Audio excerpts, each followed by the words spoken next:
Bonjour. Aujourd'hui, je veux revenir un peu dans le passé, donc on va aller un peu dans les archives. J'en ai recherché, je connaissais cette histoire, qui dans un terme en météorologie est très connue. C'est la tornade de Montville, donc en Seine-Maritime.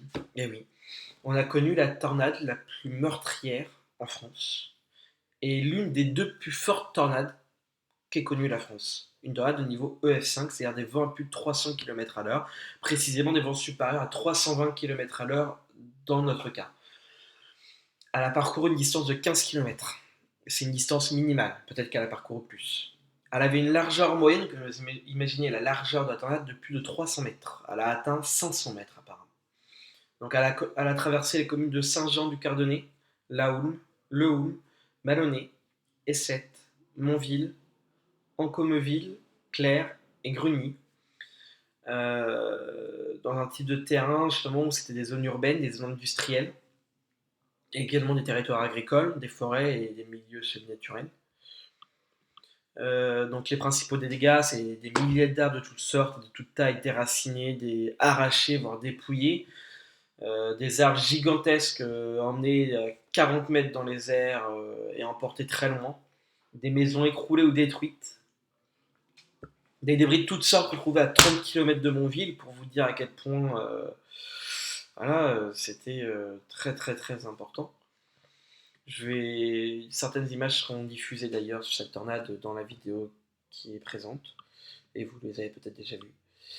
Euh, donc, il faut savoir que cette tornade-là, la Seine-Maritime est dans une zone très concernée par les tornades, contrairement à ce qu'on pourrait croire. En France, on fait partie des plus concernés.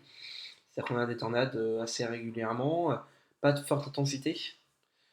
On peut aussi connaître des trombes marines, par exemple, donc des tornades dans les mers. Euh, donc il faut savoir que la tornade s'est formée dans un contexte très instable. Il faisait pas spécialement chaud, il faisait 19 degrés a priori à Rouen. Il faisait 21 degrés à Rouen, excusez-moi. Et il y a une forte dépression qui s'est creusée juste avant.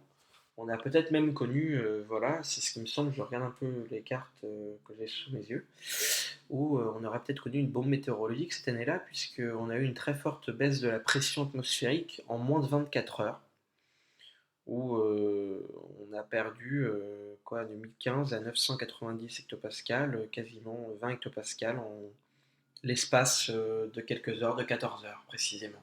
On a perdu plus de 15-20 hectopascales.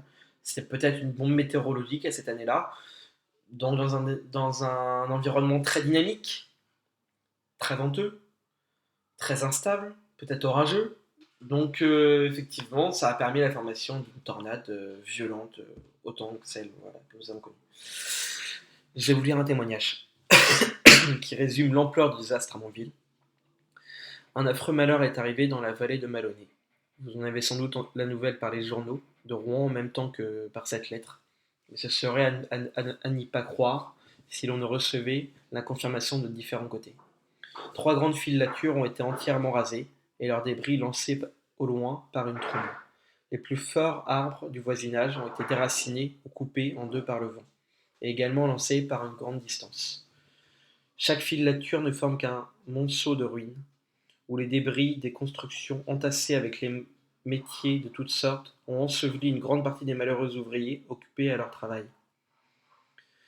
Nous sommes restés plusieurs heures au milieu de ces ruines qu'une masse d'ouvriers triés et déblayés pour en retirer les infortunées victimes blessées au meurtre.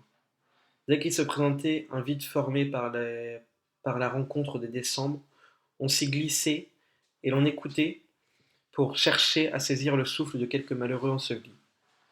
On ne savait pas encore hier soir quel serait le nombre de morts, car on n'avait pas terminé les fouilles.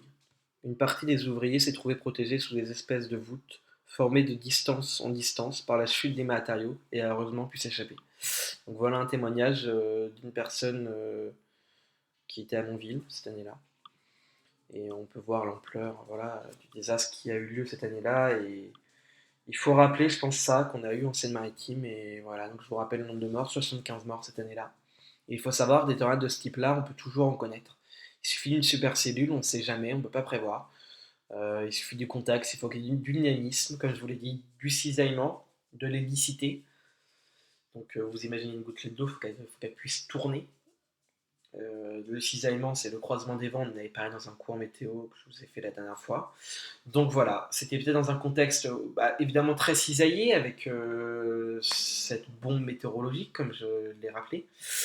Donc l'environnement était favorable à une tornade de ce type-là, et ça a été un drame pour notre département, tout simplement. Merci d'avoir suivi ce point. Je vais essayer de refaire des points comme ça qui sont, je trouve, très sympas pour vous. Donc voilà, à bientôt, et puis je vous retrouve pour un nouveau point bientôt.